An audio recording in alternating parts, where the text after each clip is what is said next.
ಈ ಡಿಬೇಟ್ ಇದೆಯಲ್ಲ ಈ ರಾಜ್ಯಕ್ಕೆ ಒಂದು ಮಾದರಿ ಆಗ್ಬೇಕು ಅನ್ಕೊಂತೀನಿ. ಯಾಕಂದ್ರೆ ನೀವೊಂದು ಆಂಕರ್ ಆಗಿ ಪ್ರತಿಯೊಬ್ರು ಮನ್ಸು ಬಿಚ್ಚಿ ಓಪನ್ ಆಗಿ, ಯಾಕಂದ್ರೆ ಪ್ರತಿಯೊಬ್ಬರದ್ದು ರೈಟ್ಸ್ ಇದೆ ಸರ್.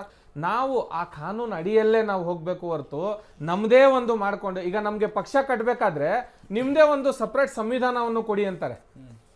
ಕರೆಕ್ಟ್, ನಮ್ದೇ ಒಂದು ಸಂವಿಧಾನ. ಬಟ್ ಸಂವಿಧಾನ ನಾವು ಕೊಟ್ಟಿದೀವಿ ಅಂತ ತಕ್ಷಣ ನಮ್ದೇ ಸಂವಿಧಾನ ಬೇರೆ ಅಲ್ಲ, ನಾವು ನಂಬೋದು ಪಬ್ಲಿಕ್ ಆಕ್ಟ್. ಆಮೇಲೆ ಇದ್ರ ಜೊತೆಗೆ ಒಂದು ಸಣ್ಣ ಕರೆಕ್ಷನ್ ನಂದು ಏನಿದೆ ಅಂದ್ರೆ, ಪ್ಲೀಸ್ ಸರ್ ಪ್ರತಿಯೊಬ್ರು ಕೂಡ ಈ ರಾಜ್ಯಕ್ಕೋಸ್ಕರ ನೀವು ಮಾಡ್ಬೇಕಲ್ಲ, ಆಸೆ ಇದೆಯಲ್ಲ. ಈಗ ರಾಜು ಗೌಡ್ರು ಮಾತಾಡಿದ್ರಲ್ಲ, ಅಷ್ಟೊಂದು ಮಾತಾಡಿದ್ರು, ರೊಚ್ಚಿಗಾಗ್ಬಿಟ್ರು ಅವರು. ಯಾಕಂದ್ರೆ ಏನ್ ಹಿಂಗ್ ಹೇಳಿದ್ರಲ್ಲ ನೀವು ಉಮರ್ ಶರೀಫ್ ಅವರು ಅಂತ.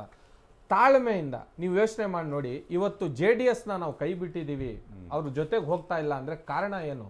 ನಮ್ಗೆ ನೆನಪಿದೆ ದೇವೇಗೌಡ್ರೆ ನಮ್ಮನ್ನ 4% ರಿಸರ್ವೇಶನ್ ತಂದ್ಕೊಟ್ಟಿದ್ದು ಅಂತ. ನನಗ್ ನೆನಪಿದೆ ಈ ದೇಶದ ಮೊದಲ ಮಿನಿಸ್ಟ್ರು CM ಇಬ್ರಾಹಿಂ ಅವ್ರನ್ನ ಈ ದೇಶದ ಯೂನಿಯನ್ ಮಿನಿಸ್ಟರ್ ಆಗಿ ಮಾಡ್ದಂತವ್ರು, ಈ ರಾಜ್ಯದ ಸ್ಟೇಟ್ ಪ್ರೆಸಿಡೆಂಟ್ ಆಗಿ ಮಾಡಿದವರು. ನಾವು ದೇವೇಗೌಡ್ರನ್ನ ಮರ್ತಿಲ್ಲ. ಆದ್ರೆ ಅವ್ರದೇ ಕುಟುಂಬ ರಾಜಕಾರಣದಲ್ಲಿ ಅಲ್ಲಿ ಹೊಡಿತಲ್ಲ, ನೀವು ಮುಸಲ್ಮಾನರು ಹಿಜಾಬ್ ಪಜಾಬ್ ಬೇಡ ಅಂತ ಕುಮಾರಸ್ವಾಮಿ ಹೇಳಿದ್ರು. ಆಮೇಲೆ ಕೆಟ್ಟದ್ದು ಹೇಳಿದಾಗ ಒಳ್ಳೇದು ಹೇಳಬೇಕು. ಇದೇ ಕುಮಾರಸ್ವಾಮಿ ಅವರು ಈ ರಾಜ್ಯದಲ್ಲಿ ಮೊದಲ ಬಾರಿ ರೈತರಿಗೆ, ಒಬ್ಬೊಬ್ಬ ರೈತರಿಗೆ 25 ಲಕ್ಷ ಗಂಟನೂ ಕೂಡ ರೈತರ ಸಾಲ ಮನ್ನಾ ಮಾಡ್ಬೋದು ಅಂತ ತೋರಿಸಿದವರು, ಮಾಡಿದವರು. ಸೊ ಇಂತಹ JDS ಇವತ್ತು ನೀವು ಮುಸಲ್ಮಾನರು ಓಟ್ ಬೇಡ, ಯಾಕೆ ಬೇರೆ ಪಕ್ಷದವ್ರ ತರ ಆಗ್ಬಿಡ್ತು ಅಂತ ಹೇಳಿ ಆ ಕಷ್ಟಕ್ಕೋಸ್ಕರ ಅವ್ರ ಜೊತೆ ಹೋಗ್ತಾ ಇದ್ದಾರೆ. Thank you.